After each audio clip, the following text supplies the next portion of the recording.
বিশ্বাস করতে চাইবে না আমাদের হানাফি ভাইয়েরা যে আসলেই কি আব্দুর রাজ্জাক বিন ইউসুফের ছেলে দারুল উলুম দেওবন্দে পড়েছে, না আসলেই দেওবন্দে কিছুদিন থেকে চলে এসেছে। আমি দারুল উলুম দেওবন্দ, যেটাকে তারা বলে আন্দার, মুফতি কাসেম নানুতুবির প্রতিষ্ঠা করা যে দেওবন্দ, আসলি দারুল উলুম দেওবন্দ, যেটার খ্যাতি বিখ্যাতি সারা দুনিয়ায় আছে, আমি সেই দারুল উলুম দেওবন্দে ভর্তি পরীক্ষায় অংশগ্রহণ করে চান্স পেয়ে ভর্তি হওয়া ছাত্র, এবং সেখান থেকে আমি 2 বছরে আমার দাওরায়ে হাদিস শেষ করেছি। এবং আমার ওখানকার প্রসিদ্ধ উস্তাদদের মধ্যে মুফতি সাঈদ আহমদ পালানপুরি, যিনি কিছুদিন আগে মারা গেলেন রাহিমাহুল্লাহ, এবং মুফতি হাবিবুর রহমান আজমি, মুফতি নিয়ামতুল্লাহ আজমি, যারা এখনো জীবিত আছেন হাফিজাহুমাল্লাহ, তারা হচ্ছেন আমার প্রসিদ্ধ উস্তাদ। এই আর কি। তো হানাফিদের নিকটে পড়েছি, কিন্তু সালাতের পদ্ধতি আমার মতোই ছিল। এবং যে মাদ্রাসা আমি হেফজ করতাম, যেখানে হেফজ শেষ করেছি, মাওলানা লাল মোহাম্মদ সাহারানপুরি মাজাহিরির নিকটে, ওই মাদ্রাসায় একজন পীর সাহেব ছিলেন, যিনি বানারস শহরের একজন বিখ্যাত পীর, গিলেট বাজার মাদ্রাসা। উনি আমাকে বলেছিলেন যে মাইনে मजहब के लिए मदरसा नहीं खोला और मसलक के लिए मदरसा नहीं खोला, इल्म हासिल करने के लिए मदरसा खोला हूँ। आप बेला झिझक रफुल यदैन कीजिएगा, आप बेला झिझक सीने पर हाथ बांधिएगा। এতটুকুই। যারা বুঝার তারা তো বুঝতে পারছেন। লিমান ইউহিব ওয়া মান লা ইউহিব, আল্লাহ যাকে ভালোবাসেন তাকেও দুনিয়া দেন, যাকে ভালোবাসেন না তাকেও দুনিয়া দেন। আল্লাহ যাকে ভালোবাসেন তাকেও সম্মান দেন, যাকে ভালোবাসেন না তাকেও সম্মান দেন। আল্লাহ যাকে ভালোবাসেন তাকেও ক্ষমতা দেন, আল্লাহ যাকে ভালোবাসেন না তাকেও ক্ষমতা দেন। আল্লাহ ফেরাউনকেও ক্ষমতা দিয়েছিলেন, কারুনকেও সম্পদ দিয়েছিলেন, আল্লাহ দাউদ আর সুলাইমানকেও ক্ষমতা দিয়েছিলেন, সম্পদ দিয়েছিলেন। তাহলে আল্লাহর ভালোবাসা কি দিয়ে বুঝবেন? আল্লাহ সুবহানাহু ওয়া তাআলা তাকে ভালোবাসেন যাকে তার আনুগত্য করার সুযোগ দেন। আজকে ফজরের সালাত জামাতে আদায় করার আপনার সুযোগ হয়েছে কিনা আপনি নিজে জিজ্ঞেস করে দেখেন। যদি আপনার ফজরের সালাত জামাতে আদায় করার সুযোগ হয়, তাহলে আপনার উপর আল্লাহর দয়া আছে। আর যদি সুযোগ না হয়ে থাকে, তাহলে এটাই আপনার জন্য আল্লাহর পক্ষ থেকে সবচেয়ে বড় শাস্তি। আপনি যদি গান বাজনায় ব্যস্ত থাকেন, পাবজি ফ্রি ফায়ার গেমে ব্যস্ত থাকেন, সুদ ঘুষে ব্যস্ত থাকেন, আপনার মুখে যদি দাড়ি না থাকে, তাহলে জেনে রাখবেন এটাই আপনার জন্য বড় শাস্তি। আপনার ধন সম্পদ ধ্বংস হয়ে যেতে হবে, এটা শাস্তি। ওটা শাস্তি নয়, ওটা তো ধোঁকা আল্লাহর পক্ষ থেকে।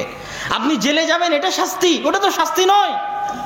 আপনার জন্য এটাই সবচেয়ে বড় শাস্তি, যে আল্লাহ তার রহমত থেকে, তার করুণা থেকে, তার দরবার থেকে, তার দয়া থেকে, তার বরকত থেকে আপনাকে বঞ্চিত রেখেছেন, বিতাড়িত রেখেছেন, আল্লাহর অবাধ্য করে রেখেছেন, আল্লাহর আনুগত্য থেকে দূরে রেখেছেন। এটাই সবচেয়ে বড় শাস্তি।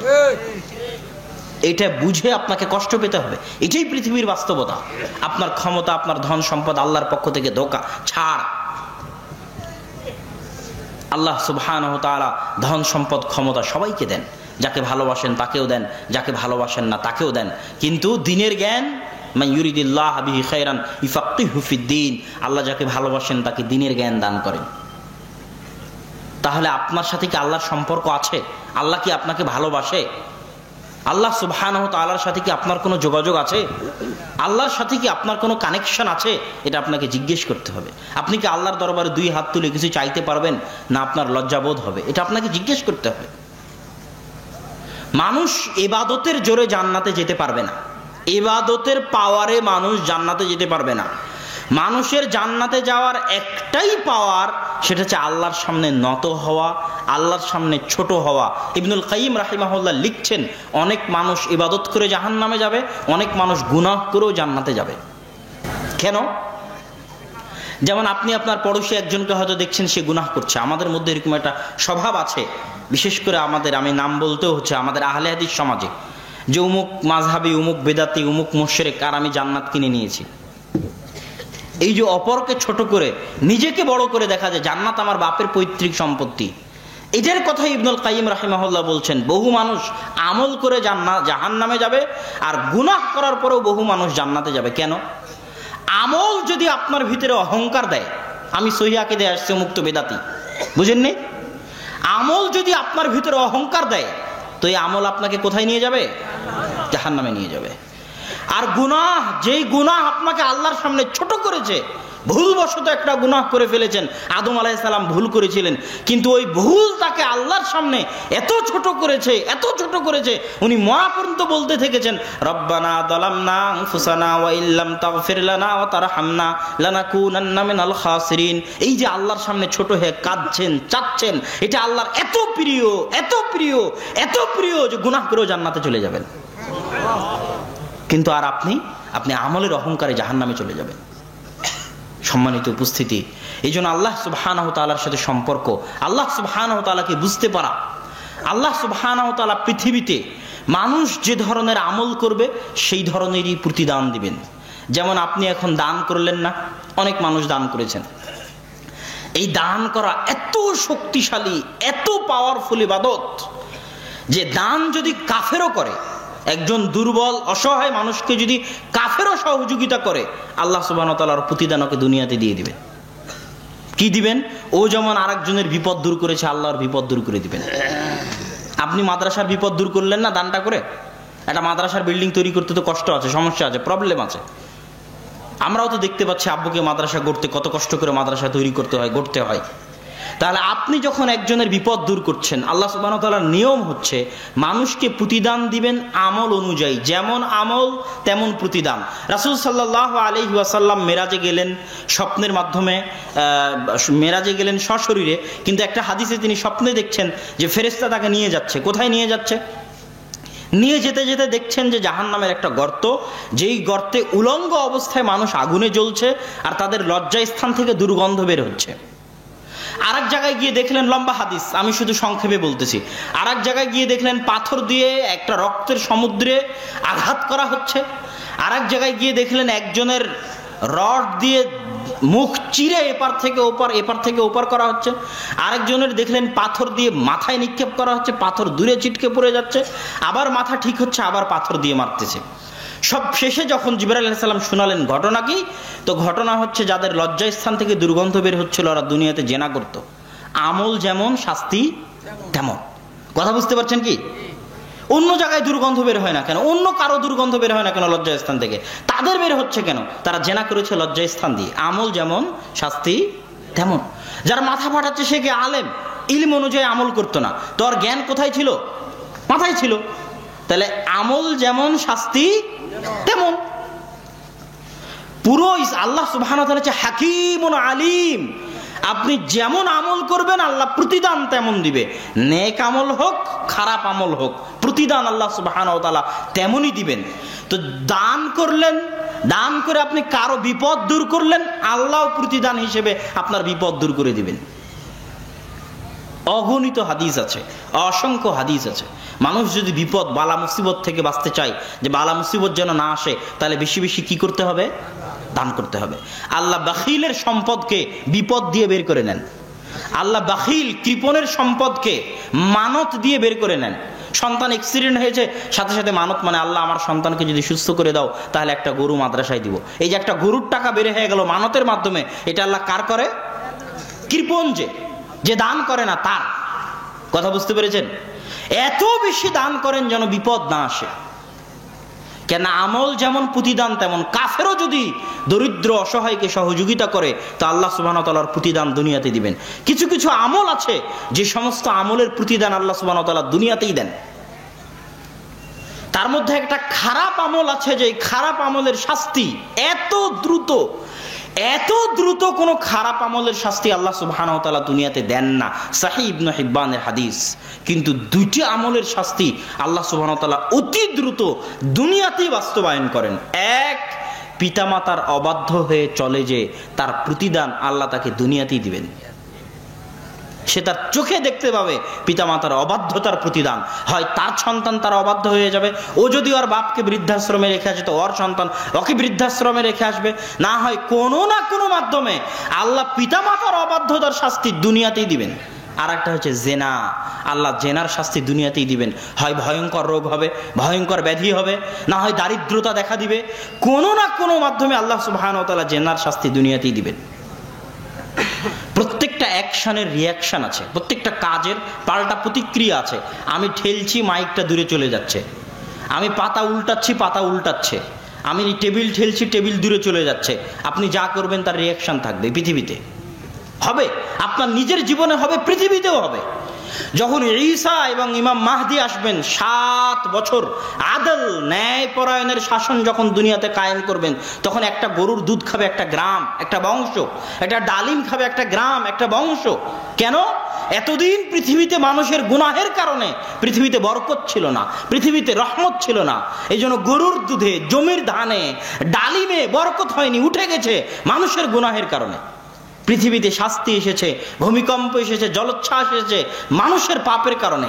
কিন্তু যখন তারা ন্যায় পরায়ণতার শাসন কায়েম করবেন, মানুষ যখন আল্লাহর জিকির আজকার করবে, তখন জমিন তার সব রহমতের দরজা, সব বরকতের দরজা উন্মোচন করে দিবে।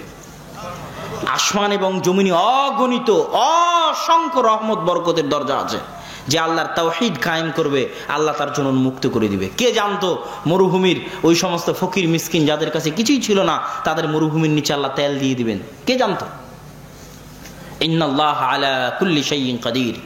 সম্মানিত উপস্থিতি, তো আমরা আলোচনা করছিলাম যে একজন মানুষ, আল্লাহ সুবহানাহু ওয়া তাআলা মানুষকে পৃথিবীতে আবাথা এমনি সৃষ্টি করেনি।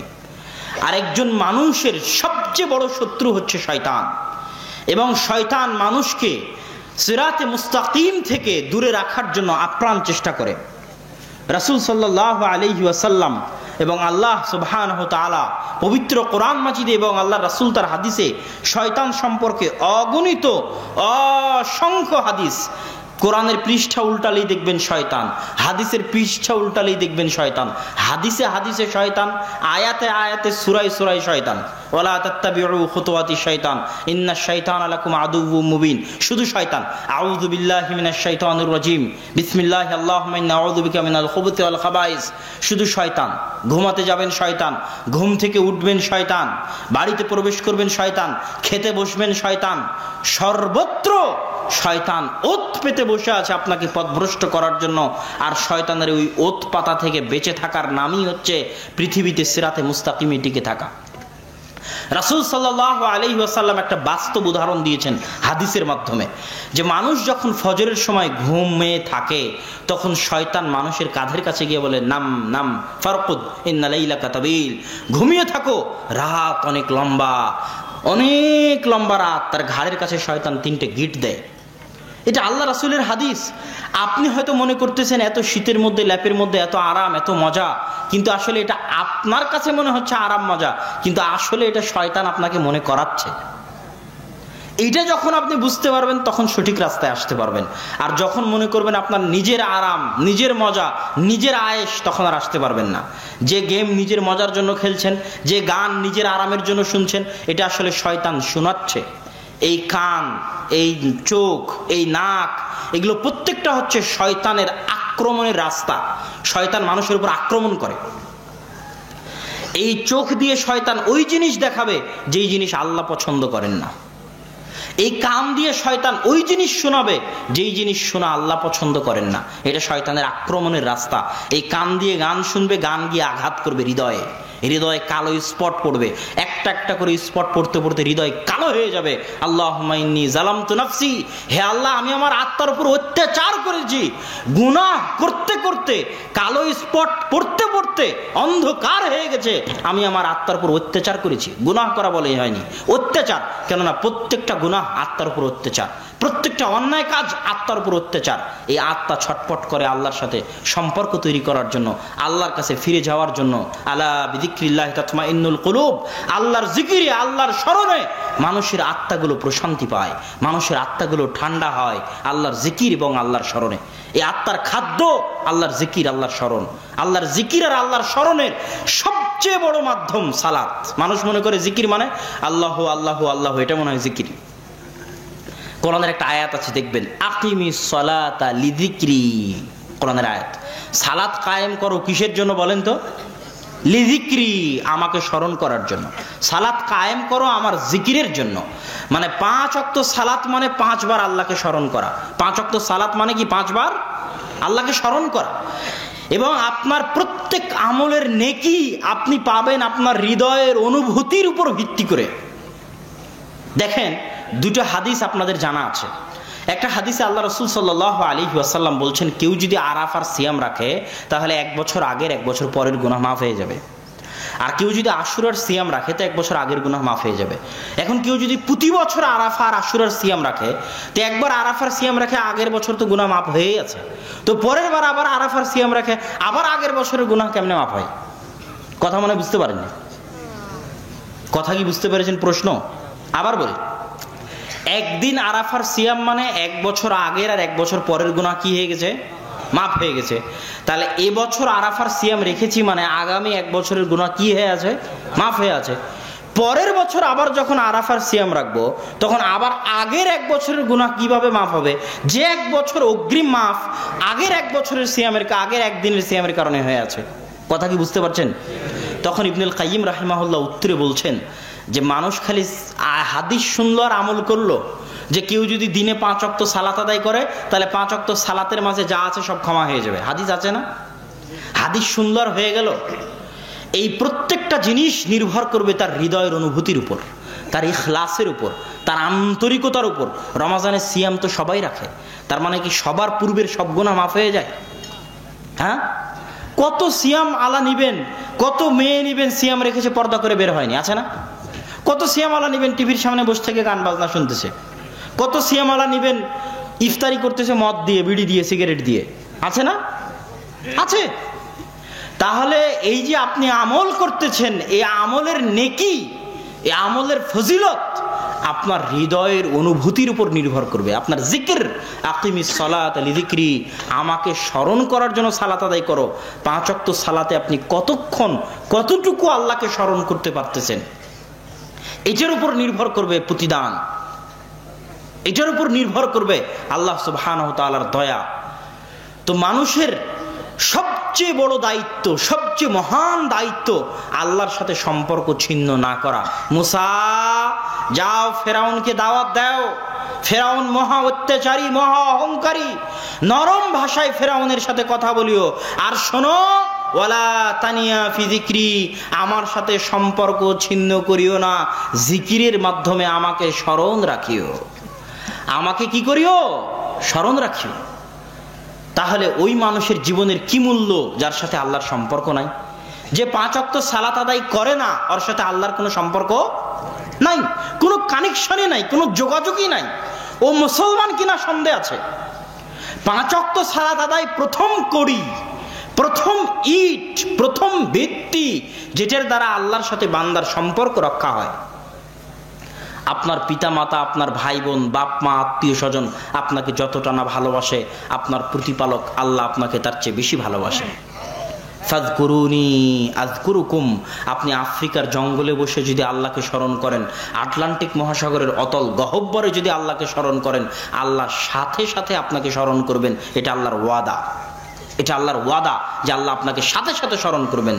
আল্লাহ সুবহানাহু ওয়া তাআলা কোরআনে বলছেন, যদি ইউনুস আমাকে স্মরণ না করতো, লা ইলাহা ইল্লা আনতা সুবহানাকা ইন্নী কুনতু মিনাজ জালিমিন, এটা যদি বারবার না পড়তো, লা লাবিসা ফীহি ইলা ইয়াউমি ইউবাসুন, তাহলে আমি ইউনুস আলাইহিস সালাতু ওয়াস সালামকে মাছের পেটে কিয়ামত পর্যন্ত রেখে দিতাম।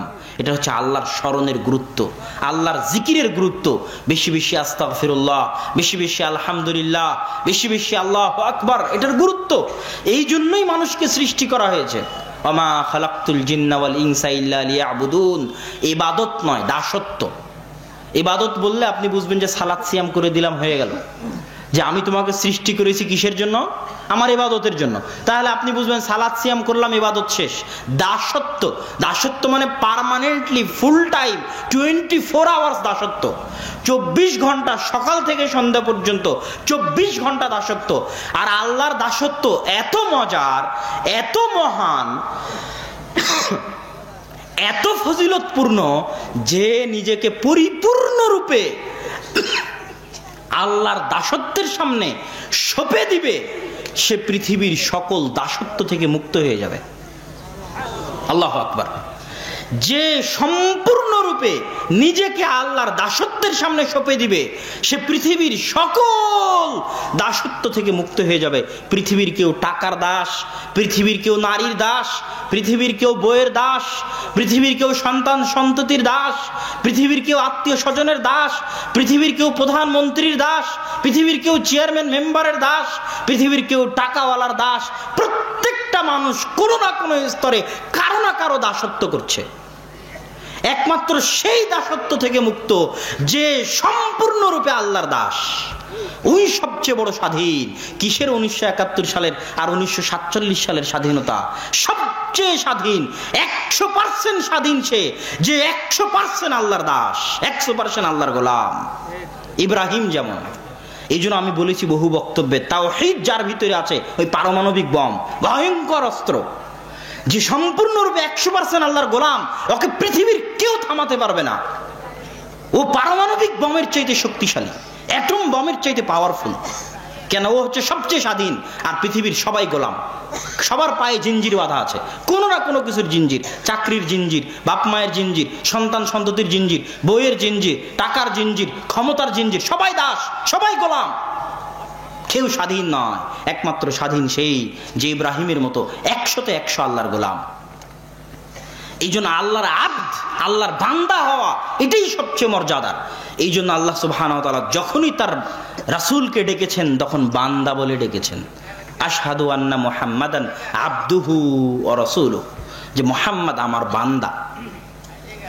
কেন? বান্দা হওয়ার মধ্যে মুহাম্মদ সাল্লাল্লাহু আলাইহি ওয়াসাল্লাম যখন আল্লাহর দাস হয়ে গেলেন, তখন উনি পৃথিবীর সবচেয়ে শক্তিশালী রাজা, সবচেয়ে শক্তিশালী বাদশা। পৃথিবীর কিছুই তখন তার সামনে টিকতে পারবে না।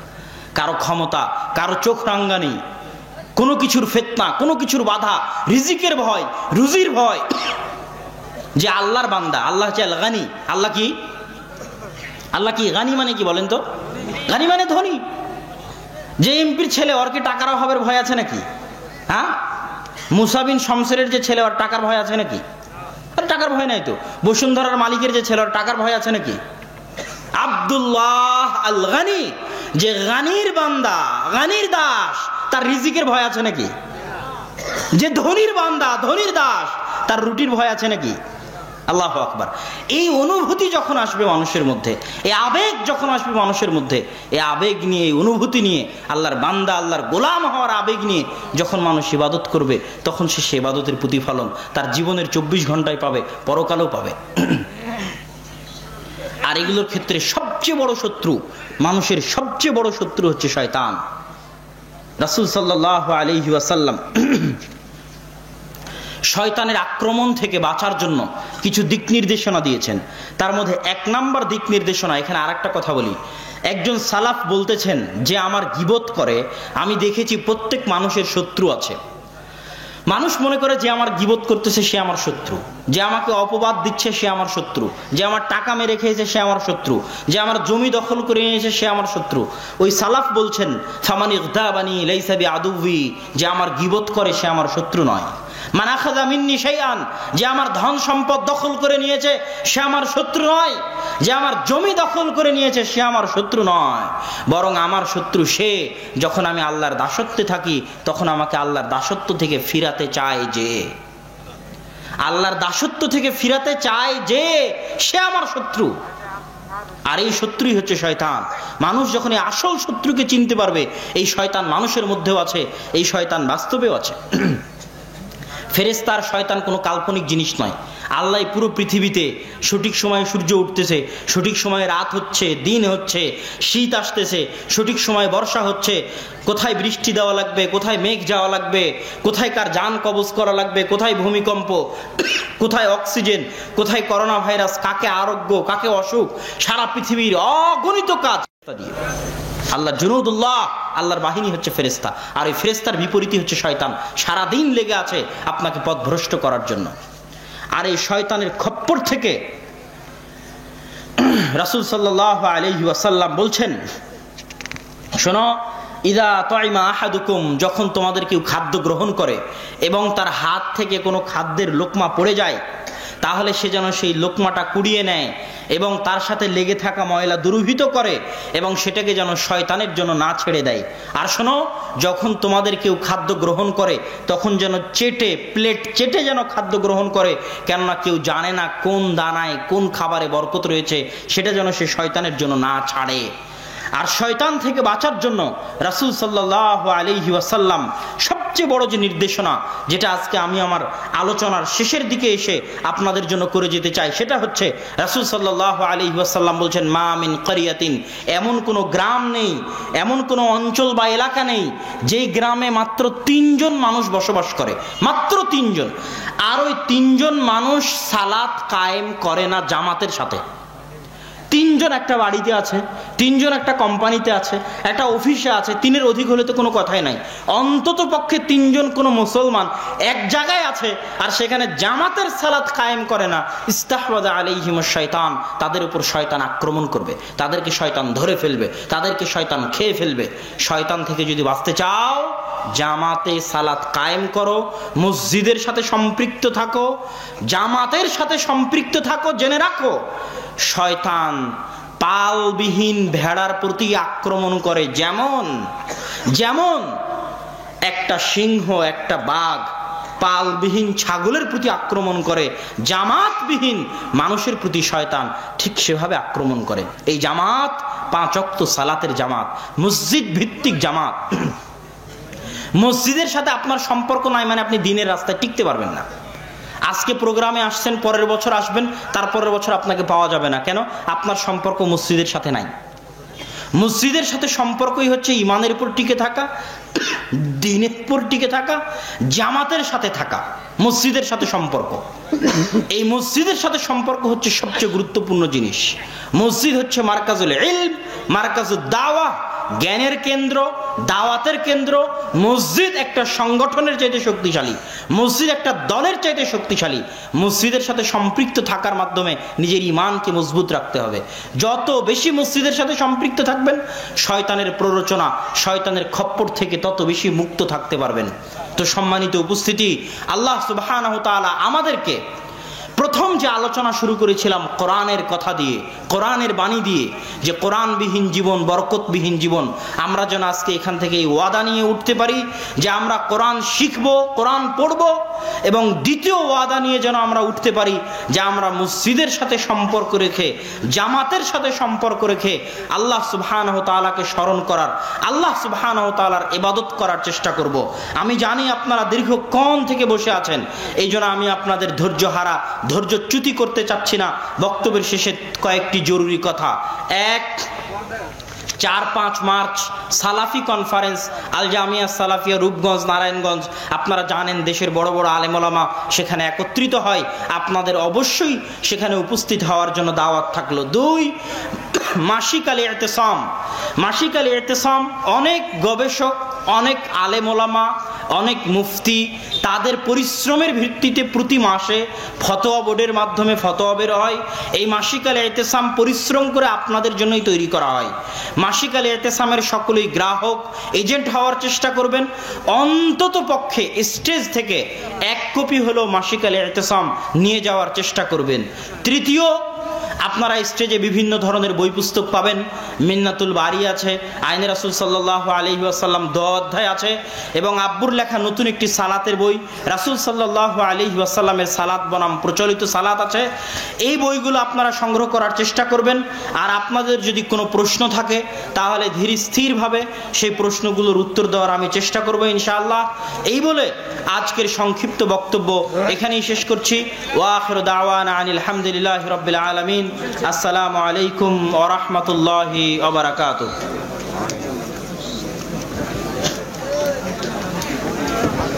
সাধারণত গ্রামগঞ্জে ও অনেক মসজিদ মাদ্রাসায় প্রসাব পায়খানার স্থানে অনেক মশা মাছি থাকে।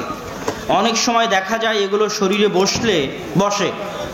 এখন প্রশ্ন হলো, নামাজ কি হবে না হবে না? এটা হচ্ছে যে যদি বুঝতে পারেন যে কোথায় বসতেছে, তাহলে সেই জায়গাটুকু পরিষ্কার করার সম্ভাবনা থাকলে করতে পারেন। আর যদি সম্ভাবনা না থাকে তাহলে আল্লাহ সুবহানাহু ওয়া তাআলা মানুষকে সাধ্যের বাইরে কোনো কিছু চাপিয়ে দেন না। যদি আমাদের সাধ্যের মধ্যে না হয় তাহলে এটা ধর্তব্য হবে না। আল্লাহ সুবহানাহু ওয়া তাআলা সাধ্যের বাইরে কিছু চাপান না। কোন এক বক্তা বলেছেন, পাশ্চাত্য দেশগুলোতে স্থায়ীভাবে বাস করলে জাহান্নামী। এটা কতটুকু সঠিক তা আমি জানি না, তবে দারুল কুফর তথা কাফের দেশে বই পুস্তকগুলো আপনারা স্টেজে পাচ্ছেন, হ্যাঁ বইগুলো ছেড়ে দেন।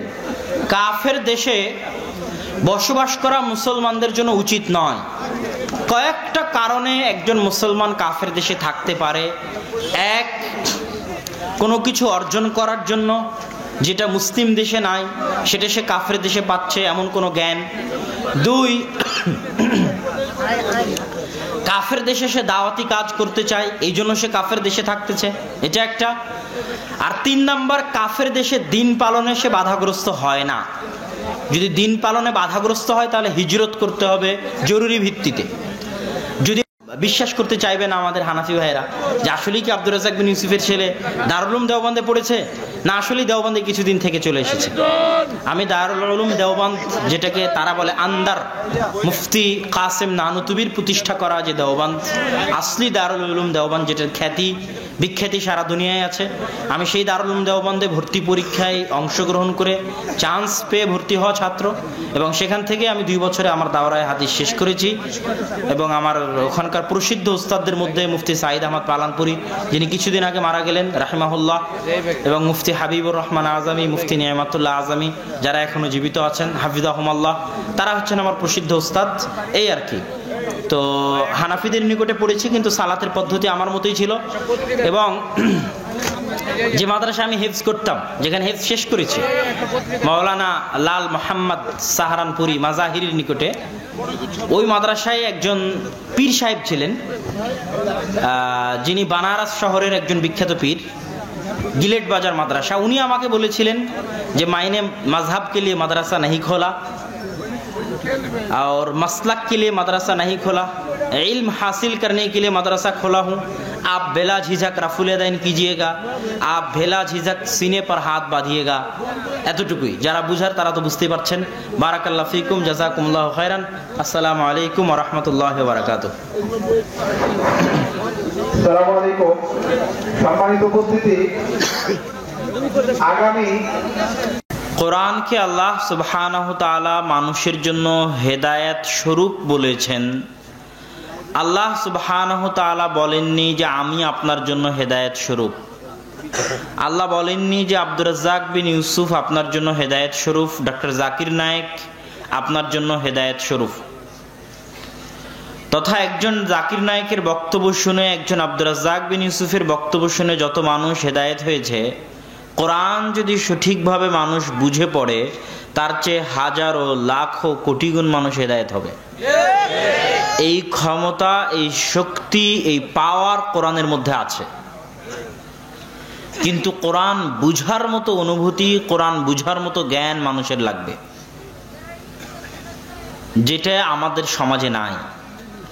এরকম আধা ঘন্টার একটা বক্তব্য শোনা অনেক সহজ, এবং এরকম একটা প্রোগ্রামের আয়োজন করাও সহজ। ঠিক এরকম একটা মানববন্ধন, একটা মিছিল, একটা সমাবেশ, রাজপথে একটা সমাবেশের আয়োজন করা অনেক সহজ। কেননা ওটাতে আবেগের বহিঃপ্রকাশ থাকে, আর আবেগের বহিঃপ্রকাশ ঘটাতে বাঙালি খুব পছন্দ করে। কিন্তু এই যতক্ষণ ধরে আমি আপনাদের সামনে আলোচনা করতেছি, অন্য বক্তারা আলোচনা করতেছে, ততক্ষণ ধরে আপনাদের সবাইকে যদি আলিফ বা তা সা শেখানো হতো তো বেশি উপকার হতো। কিন্তু কেউ আলিফ বা তা সা শেখার জন্য মসজিদে যাবে না, কিন্তু বক্তব্য শোনার জন্য এখানে ঠিকই এসেছে। কেন? আলিফ বা তা সা শেখা কঠিন, আর আধা ঘন্টা বক্তব্য শোনা সহজ। কান কি আইয়াসি, কানের আরাম অনেক মজার জিনিস, কিন্তু চোখে পড়ে কিছু শিখা অনেক কঠিন। চোখে পড়ে দুটো হাদিস মুখস্থ করা, দুটো আয়াত মুখস্থ করা, দুটো দোয়া মুখস্থ করা অনেক কঠিন। কিন্তু ওটের মধ্যেই আসল অগ্রগতি নিহিত আছে, ওটের মধ্যেই আসল উন্নতি নিহিত আছে। এরকম আধা ঘন্টা 1 ঘন্টা 4-5 ঘন্টা বক্তব্য দিয়ে আপনাদের যতটুকু না উপকার হবে, আপনাদের একজনকে যদি কোরআন শিখানো যায়, কোরআন বুঝানো যায়, কোরআন ধরিয়ে দেওয়া যায়, তো তার চেয়ে 1000 গুণ বেশি উপকার হবে। কিন্তু সমাজের মানুষ দেখবেন এই জিনিসটার গুরুত্ব বোঝে না, শিখার বেলায় কেউ নেই। ইবনে তাইমিয়া রাহিমাহুল্লাহ বলছেন যে মুসলিম উম্মার জন্য আরবি ভাষা শিক্ষা করা ফরজ। কেন ফরজ? কোরআন বুঝা ফরজ। আর কোরআন বুঝতে পারবে না আরবি না শিখলে। ও ডাক্তার হোক, ইঞ্জিনিয়ার হোক, এমপি হোক, মন্ত্রী হোক, ওকে কোরআন শিখে বুঝে তারপরে ডাক্তার হতে হবে। কোরআন শিখে বুঝে তারপরে ইঞ্জিনিয়ার হতে হবে। কোরআন শিখে বুঝে তারপরে এমপি মন্ত্রী হতে হবে। মুসলমান কোরআন না শিখে মারা যেতে পারে না। লা তামুতুন্না ইল্লা ওয়া আনতুম মুসলিমিন। তোমরা মারা যেও না মুসলমান না হয়ে, তোমরা মারা যেও না কোরআন না শিখে। আপনাদের কারো মৃত্যুবরণ করা উচিত নয় কি না শিখে বলেন তো? কোরআন না শিখে। এর চেয়ে বড় আফসোস জীবনে আর থাকবে না, মৃত্যুর পরে থাকবে না, জীবদ্দশায় থাকবে না, যদি মরার সময় দেখেন যে আপনি কোরআন জানেন না। কালামুল্লাহ, আল্লাহর বাণী, যেটা আপনি পড়া জানেন না, বুঝা জানেন না। মুসলমানের কোন সন্তানের বেড়ে ওঠা উচিত নয় কোরআন না শিখে। এবং এর জন্য মসজিদ কমিটি, সমাজ দায়ী। মুসলমানের কোন সন্তানকে যেন তারা কোরআন না শিখে বড় না করে। এর জন্য দায়িত্বশীলেরা কিয়ামতের মাঠে জিজ্ঞাসিত হবেন। এমপি, মন্ত্রী, চেয়ারম্যান, মেম্বার, মসজিদ কমিটির সভাপতি, তার আশেপাশে থাকা কোনো মুসলমানের সন্তান যে কোরআন না শিখে বড় হয়েছে আর সে তাকে কোরআন শিখানোর চেষ্টা করেনি, জবাবদিহি দিতে হবে। কোরআন এত গুরুত্বপূর্ণ জিনিস, কোরআনই সবকিছু। কোরআনই হচ্ছে মুআজিজা। গত 1400 বছরে আর নবী আসেননি কেন? কোরআন আছে, এই জন্য নবীর প্রয়োজন নাই। আরো ভবিষ্যতে কিয়ামত পর্যন্ত নবী আসবেন না কেন? মুসা আলাইহিস সালাতু ওয়াস সালাম চলে গেছেন, তার লাঠিও চলে গেছে। ঈসা আলাইহিস সালাতু ওয়াস সালাম আসমানে গেছেন, তিনি মানুষের গায়ে হাত দিলে মৃত জীবিত হয়ে যেত, অন্ধ ব্যক্তির চোখ স্পর্শ করলে চোখ হয়ে যেত, চক্ষুস্মান হয়ে যেত। তিনি নাই, তার মুজিজাও নাই। কি দেখিয়ে তিনি মানুষকে ইসলামের দিকে নিয়ে আসবেন? মুসা আলাইহিস সালাতু ওয়াস সালামের লাঠি নাই, যেটা দেখে মানুষ আল্লাহর ক্ষমতা, আল্লাহর শক্তি বুঝবে। তাহলে মুহাম্মদ সাল্লাল্লাহু আলাইহি ওয়াসাল্লাম চলে গেলেন, কিয়ামত পর্যন্ত আর নবী আসবে না, তো কি দেখে মানুষ মুসলমান হবে? কোরআন। এটাই আল্লাহ রাসূলের মুজিজা, চিরস্থায়ী চিরন্তন মুজিজা, যার একটা অক্ষর, একটা বর্ণের হেফাজতের দায়িত্ব আল্লাহ সুবহানাহু ওয়া তাআলা নিয়েছে। আমি ভালো না খারাপ এর জন্য সাক্ষীর দরকার আছে। অমুক সত্য বলছে না মিথ্যা বলছে এর জন্য সাক্ষীর দরকার আছে। কিন্তু কোরআন সত্য না মিথ্যার জন্য সাক্ষীর প্রয়োজন নাই। কোরআন নিজেই দলিল। কেন? কোরআন নিজে চ্যালেঞ্জ করেছে যে আমার ভিতরে যদি কোনো সন্দেহ মনে হয়, তাহলে আমার মতো একটা আয়াত সারা পৃথিবীর সব মানুষ আর সব জিন মিলে তৈরি করে দেখাও। এখন পর্যন্ত কোরআনের এই চ্যালেঞ্জ গ্রহণ করার সাহস কেউ দেখায়নি। কেন? কোরআন হচ্ছে আল্লাহ সুবহানাহু ওয়া তাআলার বাণী। এটাই কোরআনের মুজিজা। আপনি যদি কোরআন না বুঝেন, তাহলে আল্লাহ সুবহানাহু ওয়া তাআলাকে চিনতে পারবেন না।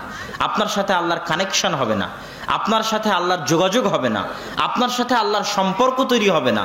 আপনি আল্লাহর দরবার থেকে বিতাড়িত থাকবেন, আল্লাহর রহমত থেকে বঞ্চিত থাকবেন, আল্লাহর দয়া থেকে বঞ্চিত থাকবেন। ওই মানুষের জীবন জীবনই নয় যে মানুষের সকাল শুরু হয় না কোরআন দিয়ে, সে দিন শেষ হয় না কোরআন দিয়ে, দিন শুরু হয় না কোরআন দিয়ে। তার বেঁচে থাকার কুকুর শ্রীগালের বেঁচে থাকা সমান। কেননা কোরআনবিহীন জীবন বরকতবিহীন জীবন, কোরআনবিহীন জীবন বরকতবিহীন জীবন। যে জীবনে কোরআন নাই সেই জীবনে বরকত নাই। যে ঘরে কোরআন নাই সেই ঘরে বরকত নাই। যে ঘরে কোরআন পড়া হয় না ওই ঘর কবরের মতো অন্ধকার। যে বাড়িতে কোরআন পড়া হয় না ওই বাড়ি কবরের মতো অন্ধকার। যে জীবনে কোরআন নাই সেই জীবন অন্ধকার জীবন, বৃথা জীবন, 16 আনাই বৃথা জীবন। আপনার জীবনে যত দুঃখ, যত কষ্ট, যত অশান্তি, যত ঝামেলা, যত প্রবলেম, যা কিছু আপনি আপনার ব্যক্তিগত, পারিবারিক, সামাজিক জীবনে ফেস করেন, পরিবারে শান্তি নাই, ছেলে কথা শোনে না, বউ পরকিয়া করে, আপনার ব্যক্তিগত জীবনে শান্তি নাই, ব্যবসায় লস, সফল হতে পারেন না, অনেক প্রবলেমের মধ্যে আছেন। প্রত্যেক মানুষের জীবনে সমস্যা আছে। এই সমস্যা থাকার পিছনে দুইটা কারণ, হয় আল্লাহর পরীক্ষা, আর না হয় আপনার জীবনে বরকত নাই। হয় আল্লাহর পরীক্ষার, নয় আপনার জীবনে কি নাই, বরকত নাই। বরকত না থাকার কারণে আপনারা যে দশা, বরকত না থাকার কারণে আজকে আপনার এই অবস্থা। বরকত কোথায় থেকে, কেন নাই বরকত? কোরআন নাই। কেননা সকল বরকতের উৎস কোথায় বলেন তো? আল্লাহ সুবহানাহু ওয়া তাআলা। বরকত একমাত্র আসে কার পক্ষ থেকে? আল্লাহর পক্ষ থেকে। আল্লাহ এবং আল্লাহর সাথে সংশ্লিষ্ট যা কিছু আছে সবই বরকত। আল্লাহর সাথে সংশ্লিষ্ট যেমন আল্লাহর নাম, আল্লাহর নাম এটা আল্লাহর জাত, আল্লাহর সত্তার সাথে সম্পৃক্ত, যে আল্লাহ সুবহানাহু ওয়া তাআলা, এই নামটা আল্লাহর নাম, এই নাম দিয়েও বরকত হাসিল করতে পারবেন আপনি। রাসূল সাল্লাল্লাহু আলাইহি ওয়াসাল্লাম বলেছেন, ইদা আকালা আহাদুকুম, যখন তোমাদের কেউ খায় কিন্তু আল্লাহর নাম স্মরণ করে না, আকালা মাহু শয়তান, তার সাথে শয়তানও খায়। আর যখন আচরণ করলে বরকত হবে, এটা আল্লাহর নামের গুরুত্ব। রাসূল সাল্লাল্লাহু আলাইহি ওয়াসাল্লাম বলছেন, যখন তোমাদের কেউ বাড়িতে প্রবেশ করে এবং আল্লাহর নাম স্মরণ না করে, আল্লাহর একটা নাম হচ্ছে আসসালাম, আল্লাহর একটা নাম কি? সালাম। এটা আল্লাহর একটা নাম, শান্তি, সকল শান্তির উৎস আল্লাহ সুবহানাহু ওয়া তাআলার পক্ষ থেকে। বাড়িতে প্রবেশ করার সময় যে আল্লাহর নাম নিবে না, মানে আসসালামু আলাইকুম বলবে না, তখন শয়তান বলে, এই শোনো, এই বাড়িতে প্রবেশ করার সময় আল্লাহর নাম নেওয়া হয়নি, আসসালামু আলাইকুম বলা হয়নি, এই বাড়ি তোমাদের থাকার জায়গা, এই বাড়ি তোমাদের খাবারের জায়গা, এই বাড়িতে থাকো আর খাও। তাহলে যে বাড়ি শয়তানের আড্ডাখানা, ওই বাড়িতে থেকে আপনি হেদায়েত পেতে পারবেন? ওই বাড়িতে থেকে আপনি বরকত লাভ করতে পারবেন? আপনার বাড়ি তো শয়তানের আড্ডাখানা। না বিসমিল্লাহ বলে আপনার স্ত্রী সন্তানকে দুধ খাইয়েছে, না আপনি খাবার খেয়েছেন, না সালাম দিয়ে প্রবেশ করেছেন। বাড়িতে আরো এক কারণে শয়তান আছে, আরো একটা কারণ, সেটা হচ্ছে বাড়িতে ছবি মূর্তি আছে। লা তাদখুলুল মালাইকাতু ফি বাইতিন, ওই বাড়িতে ফেরেশতা প্রবেশ করে না যে বাড়িতে ছবি থাকে, মূর্তি থাকে, কুকুর থাকে। আর যে বাড়িতে আল্লাহর ফেরেশতা প্রবেশ করে না, ওই বাড়িতে রহমত, বরকত থাকতে পারে না। ওই বাড়িতে শয়তানই থাকবে। আর যে বাড়িতে শয়তান থাকবে, ওই বাড়িতে শান্তি থাকবে না। ওই বাড়ির মানুষ হেদায়েত পেতে পারে না। ওই বাড়ির মানুষ ফজরের সালাত জামাতে আদায় করতে পারে না। ওই বাড়ির মানুষের কোরআন পড়ার ভাগ্য হবে না। ওই বাড়ির মানুষের 16 আনাই জীবন বৃথা। আগে শয়তানকে বাড়ি থেকে তাড়াতে হবে। শয়তান তো সকল অনিষ্টের মূল। ওই যে পৃথিবী সৃষ্টির ঘটনা শোনাচ্ছিল আব্দুর রহমান আদম আলাইহিস সালামের ঘটনা, যা আল্লাহ ইবলিসকে শত্রু বানিয়ে দিলেন, চিরন্তন শত্রু। এটা একটা গেমের মতো, খেলার মতো। যখন মানুষ, যুবক ছেলেপেলে যখন গেমের মধ্যে ঢুকে, তখন ভিলেন থাকে। ভিলেন না থাকলে গেম খেলে তো মজা নাই। আল্লাহ সুবহানাহু ওয়া তাআলা আপনাকে পৃথিবীতে পাঠিয়েছেন আবাসান, এমনি নয় যে একটা ছোট বাচ্চা মূর্তি তৈরি করলো, একটা নদীর পাশে একটা বালুক দিয়ে ঘর তৈরি করলো আর পা দিয়ে ভেঙে দিল। এরকম অনর্থক সৃষ্টি আল্লাহ করেন না। আজকে এখানে এত বড় একটা অনুষ্ঠান হচ্ছে, এই অনুষ্ঠানের গুরুত্ব আছে। গুরুত্ব আছে দেখেই রাজশাহী থেকে আমাদেরকে আসা লেগেছে 7 ঘন্টার সফর করে। গুরুত্ব আছে দেখেই চেয়ারম্যান সাহেব উপস্থিত আছেন।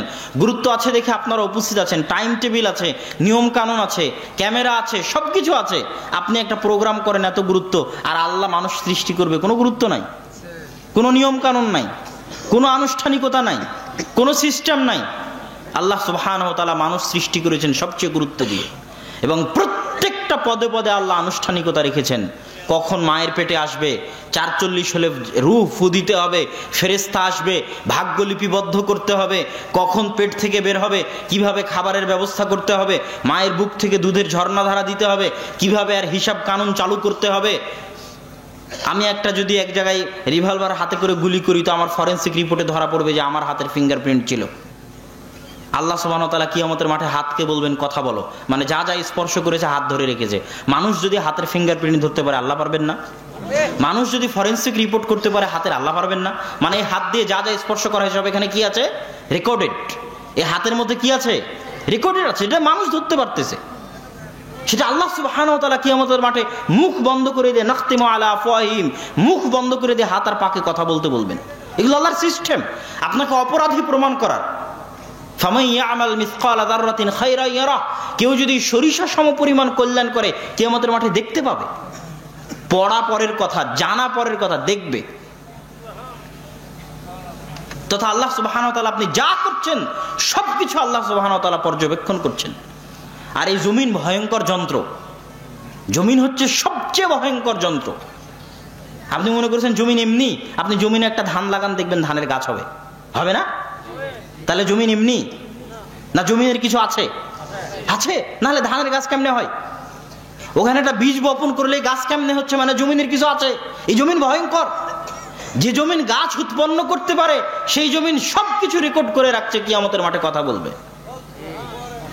আল্লাহ সুবহানাহু ওয়া তাআলা সূরা জিলজালের মধ্যে বলেছেন, ইয়াউমাইযিন তুহাদ্দিসু আখবারাহা বিআন্না রাব্বাকা আওহা লাহা। আজ কিয়ামতের মাঠে জমিন কথা বলবে, সবচেয়ে ভয়ঙ্কর যন্ত্র। যা যা পৃথিবীতে ঘটছে সব রেকর্ডেড। সুতরাং আল্লাহ আপনাকে এমনি সৃষ্টি করেননি, অনর্থক সৃষ্টি করেননি। আপনার সবকিছুই আল্লাহ সুবহানাহু ওয়া তাআলা পর্যবেক্ষণের ব্যবস্থা করেছেন। আপনার সাথে দুইজন ফেরেশতা দিয়েছেন। আপনার সাথে একজন বন্ধু ফেরেশতা আর একজন বন্ধু শয়তান, কারিনান। একটা মানুষ জন্মের পর থেকে দুইজন সাথে থাকে সব সময়। আর শয়তানের সাথে মানুষের সম্পর্ক জন্মগত সম্পর্ক। শয়তানের সাথে মানুষের সম্পর্ক কি? জন্মগত। রাসূল সাল্লাল্লাহু আলাইহি ওয়াসাল্লাম হাদিসে বলছে, যখন বাচ্চা জন্ম নেয় তখন বাচ্চা যে কাঁদে, হাত্তা ইয়াস্তাহিল্লা সারিখান, কেঁদে ওঠে, চিৎকার করে ওঠে, মা মিন মাউলুদিন, এমন কোন আদম সন্তান নেই, ইল্লা ইয়ামাসসুহু শাইতান, যাকে শয়তান স্পর্শ করেনি, গুতা দেয়নি, আঘাত করেনি, এমন কোন আদম সন্তান নেই। শয়তানের আঘাতের কারণে আদম সন্তান কেঁদে ওঠে, ইল্লা মারিয়াম ওয়া ইবনুহু ঈসা, তবে মারিয়াম এবং তার সন্তান ঈসা বাদে, তাদেরকে শয়তান স্পর্শ করেনি। বাকি সকল আদম সন্তানকে জন্মের পর শয়তান স্পর্শ করেছে, শয়তানের স্পর্শে মানুষ কেঁদেছে। তাহলে শয়তানের সাথে মানুষের সম্পর্ক কি? জন্মগত। শয়তান বাস্তব জিনিস। রাসূল সাল্লাল্লাহু আলাইহি ওয়াসাল্লাম বলছেন, এমন কোন আদম সন্তান নাই যার দুইটা বন্ধু নাই, একটা শয়তান বন্ধু আর একটা ফেরেশতা বন্ধু। এবং শয়তান এত ভয়ঙ্কর, এত ভয়ঙ্কর যে আপনার হৃদয়ের উপর প্রভাব বিস্তার করার ক্ষমতা আল্লাহ সুবহানাহু ওয়া তাআলা একমাত্র শয়তানকেই দিয়েছেন। আপনার স্ত্রীরও এই ক্ষমতা নাই যে আপনার হৃদয়ের উপর প্রভাব বিস্তার করবে। আপনার সন্তান সন্ততিরও এই ক্ষমতা নাই যে আপনার হৃদয়ের উপর প্রভাব বিস্তার করবে। যেই ক্ষমতা আল্লাহ শয়তানকে দিয়েছেন, আপনার হৃদয়ের প্রভাব বিস্তার করবে, আপনাকে খারাপ পথে নিয়ে যাবে, আপনার অন্তরে খারাপ কথা দিবে। আপনি আপনার শত্রুকে চিনতে পারেননি, এই জন্য আপনি ভুল পথে আছেন। শয়তান হচ্ছে আপনার সবচেয়ে বড় শত্রু। রাসূল সাল্লাল্লাহু আলাইহি ওয়াসাল্লাম এবং সিরাতে মুস্তাকিমে আসার পথে সবচেয়ে বড় বাধা হচ্ছে শয়তান। আল্লাহ সুবহানাহু ওয়া তাআলা পবিত্র কোরআন মাজিদে, ফাবিমা আগওয়াইতানি লাআকুদান্নাহুম সিরাতাকাল মুস্তাকিম, আমি আদম সন্তানকে সিরাতে মুস্তাকিমে আসতে বাধা দিব, তার ডানে থেকে, তার বামে থেকে, তার সামনে থেকে, তার পিছনে থেকে আদম সন্তানকে সিরাতে মুস্তাকিমে আসতে দিব না। সিরাতে মুস্তাকিমে আসা এত সহজ নয়। যে সিরাতে মুস্তাকিমের কথা আল্লাহ 5 ওয়াক্ত সালাতে বলতে বলেছেন, ওই সিরাতে মুস্তাকিম অনেক দামি জিনিস, অনেক গুরুত্বপূর্ণ জিনিস। ওই সিরাতে মুস্তাকিমে একমাত্র তারাই আসতে পারে আল্লাযীনা আন'আমতা আলাইহিম, যাদের উপর আল্লাহর দয়া আছে। সিরাতে মুস্তাকিমে একমাত্র কারা আসতে পারে? যাদের উপর আল্লাহর দয়া আছে। আর সিরাতে মুস্তাকিমে আসার ভাগ্য তাদের হবে না গায়রিল মাগদুবি আলাইহিম ওয়ালাদ-দাল্লিন, যারা অভিশপ্ত, যারা পথভ্রষ্ট, তাদের সিরাতে মুস্তাকিমে আসার ভাগ্য হবে না।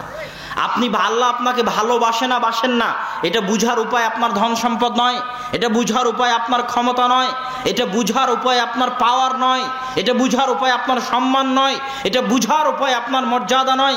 ইন্নাল্লাহা ইউতিদ দুনিয়া